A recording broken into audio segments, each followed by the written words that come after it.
Queridos amigos, bienvenidos al curso de crecimiento espiritual según la Kabbalah. Hoy vamos a hablar de la guerra de Gog y Magog. Y según Maimónides, en su libro Mishneh Torah, en las leyes sobre los reyes, él nos dice que esta guerra de Gog y Magog es la que precede a la era mesiánica.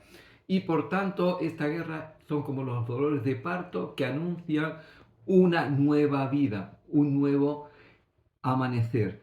Y en esta Haftará, el capítulo de Zacarías 14, del versículo 1 hasta el versículo 21, dice el profeta Zacarías, porque yo reuniré a todas las personas en batalla contra Jerusalén y la ciudad será tomada y saqueada. Después vendrá Dios y peleará con aquellas naciones como peleó el día de la batalla, se refiere a la salida de Egipto, y acontecerá que en ese día no habrá luz clara ni oscura, y será un día en el cual es conocido como el día de Dios, que ni será día ni de noche, mas acontecerá que el tiempo de la tarde habrá luz y Dios será rey sobre toda la tierra. En aquel día Dios será uno y su nombre uno. Quiere decir que va a haber un cambio de la ley natural, que en ese día no habrá ni día ni noche, y por tanto ese cambio de las leyes naturales va a anunciar una nueva era donde va a haber un cambio a nivel de lo que va a ser la espiritualidad. Ahora, también en Sukkot, pero luego en el primer sábado que continúa esta festividad de las cabañas, leemos el capítulo 38 y 39 del profeta Ezequiel. Y comienza la lectura con el capítulo 38 del versículo 18 al 23 y luego el capítulo 39. Y dice lo siguiente: y será en aquel tiempo cuando vendrá Gog contra la tierra de Israel. ¿Quién es Gog? Dijeron nuestros sabios: Gog es un rey que vendrá a luchar contra la tierra de Israel. Y en aquel tiempo habrá gran temblor sobre la tierra de Israel, y todos los hombres que están sobre la haz de la tierra temblarán ante mi presencia, y todos mis montes llamaré contra él la espada, dijo Dios. La espada de cual será un hombre contra su hermano, quiere decir que habrá una guerra muy profunda, y yo intervendré en esa guerra y haré llover sobre Gog y los que le apoyen, y sobre los muchos pueblos que están con él, impetuosa lluvia y piedras de granizo, fuego y azufre, y será engrandecido y santificado y será conocido en ojos de mucha gente que yo soy Dios. Tú pues, hijo del hombre, le dice Dios a Ezequiel, profetiza contra Gog, así ha dicho Dios: he aquí yo voy contra ti y te quebrantaré y te haré subir de las partes del norte y te traeré sobre los montes de Israel. Sobre los montes de Israel caerás tú y todos los que te acompañan y los pueblos que fueron contigo. Y yo enviaré fuego sobre Magog, es decir, Magog son las naciones que van a apoyar a este rey, y sobre los que moran seguramente en las islas, y sabrán que yo soy Dios, y sabrán la gente que yo soy Dios. Y será en aquel tiempo que yo daré a Gog para que sea vencido, os lo entregaré, y allí caerá Gog y toda su multitud, y la casa de Israel tendrá que esperar 7 meses para poder, digamos, restablecerse de toda esta guerra, de toda esta lucha contra Gog.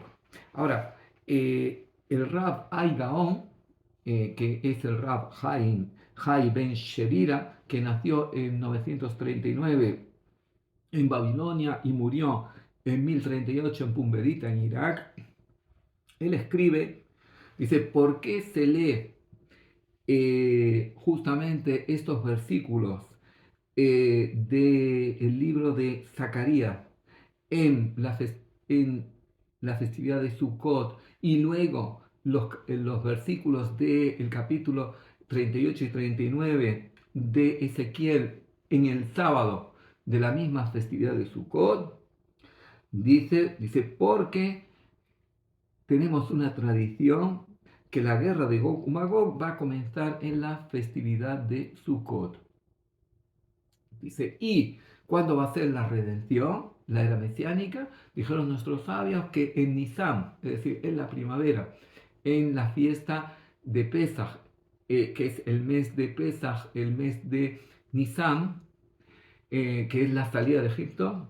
Dice, y en Nisan fueron redimidos en el pasado, en la época de la salida de Egipto, dice, y serán redimidos en la época futuro, digamos, será la redención final, será la venida del Mesías y comenzará lo que es la época mesiánica. Y luego continúa el Rab Ai Gaon diciendo, quiere decir, por unas partes nos dice que la guerra de Gog y Magog va a empezar en Sukkot y que la redención y la era mesiánica serán en el mes de Nisan, es decir, 6 meses después.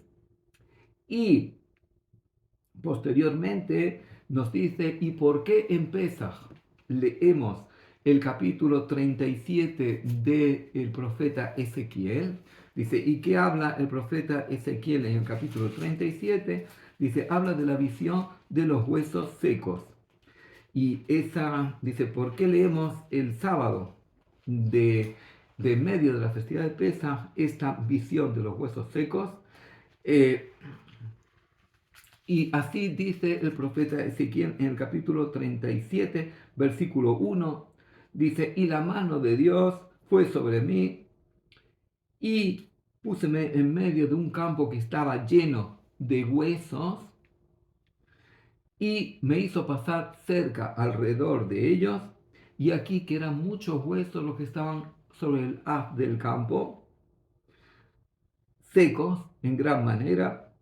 Y me dijo, hijo del hombre, le dijo Dios a Ezequiel, hijo del hombre, ¿vivirán estos huesos? Y dije, tú lo sabes. Dijo entonces, profetiza sobre estos huesos y dile, huesos secos, oíd la palabra de Dios. Así ha dicho Dios a estos huesos, he aquí que yo hago entrar en vosotros espíritu y viviréis, y pondré nervios sobre vosotros, y haré subir sobre vosotros carne, y os cubriré de piel, y pondré en vosotros espíritu, alma, y viviréis, y sabréis que yo soy Dios. Y dice el Rab Ai Gaon, el Rab Hai Ben Sherira, dice, ¿y por qué leemos en Pesaj justamente este capítulo 37 del profeta Ezequiel? Dice, ¿por qué? Dice, porque la resurrección de los muertos va a ser en Pesaj.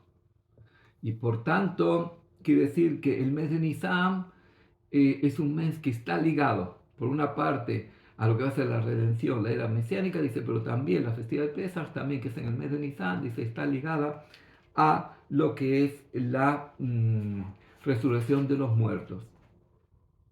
Y el Talmud, el tratado de Baba Batra, página 73 del tratado de Baba Batra, habla de Rab Barjana. Dice que Rab Barjana, dice, y estaba viajando en un barco, dice, y de pronto vio una isla, y bajaron los que estaban con el barco, con él, y dijeron, bueno, vamos a ir a comer a esta isla.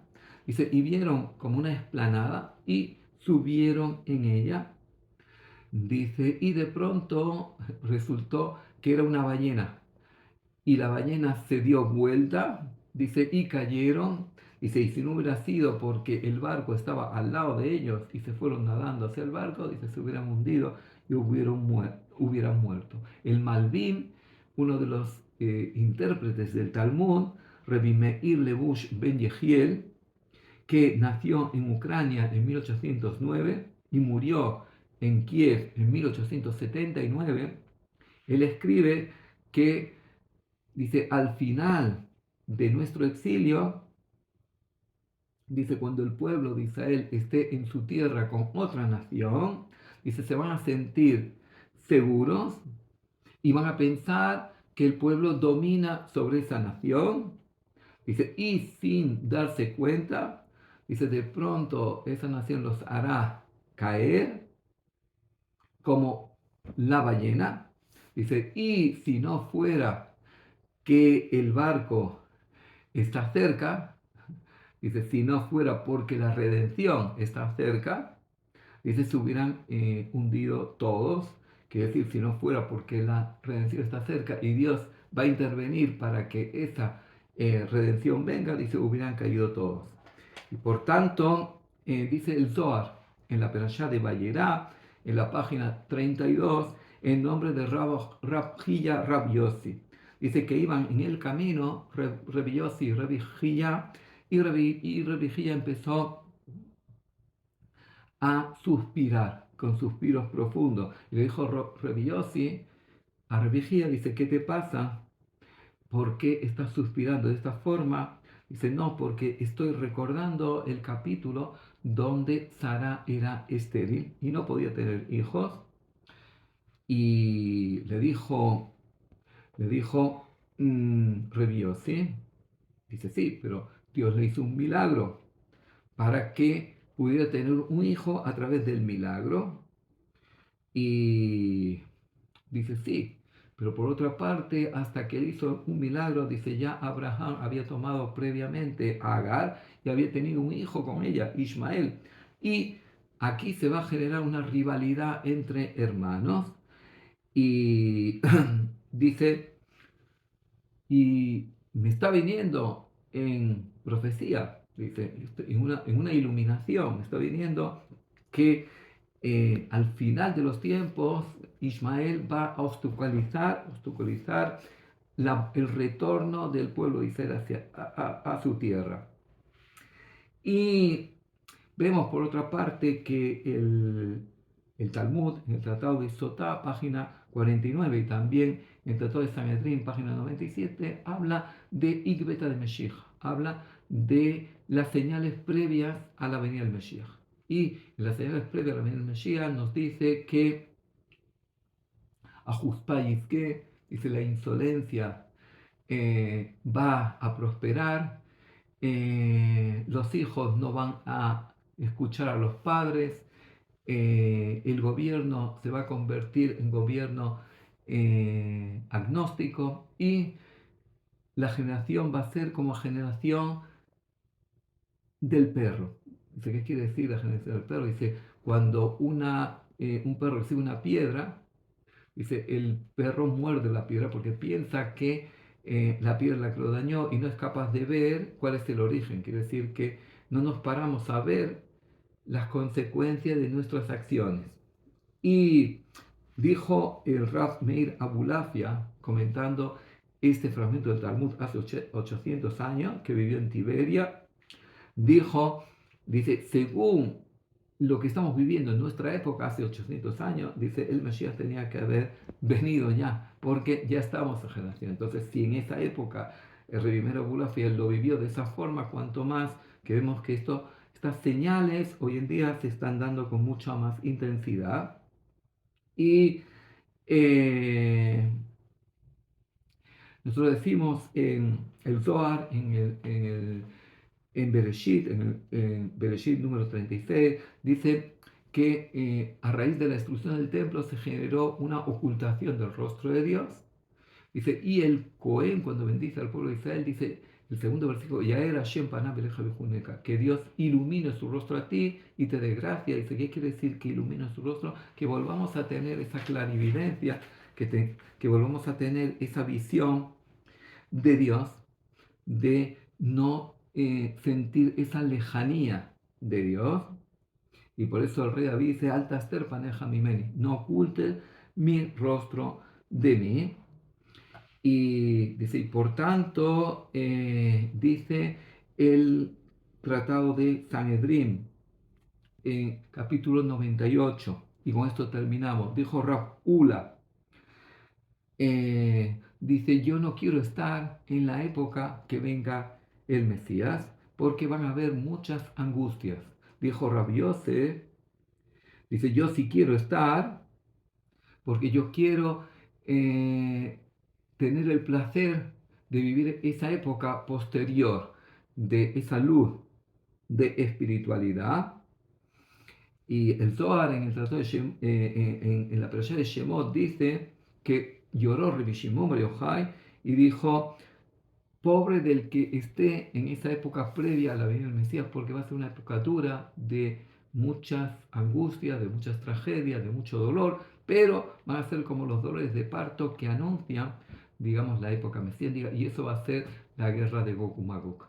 Muchas gracias por estar un día más con nosotros. Si les gustó, hagan like. Si todavía no se han suscrito a nuestra página, le invitamos a suscribirse. Y si quieren participar en nuestros talleres y cursos gratuitos, les invitamos a copiar este número de WhatsApp que va a aparecer a continuación. Muchas gracias.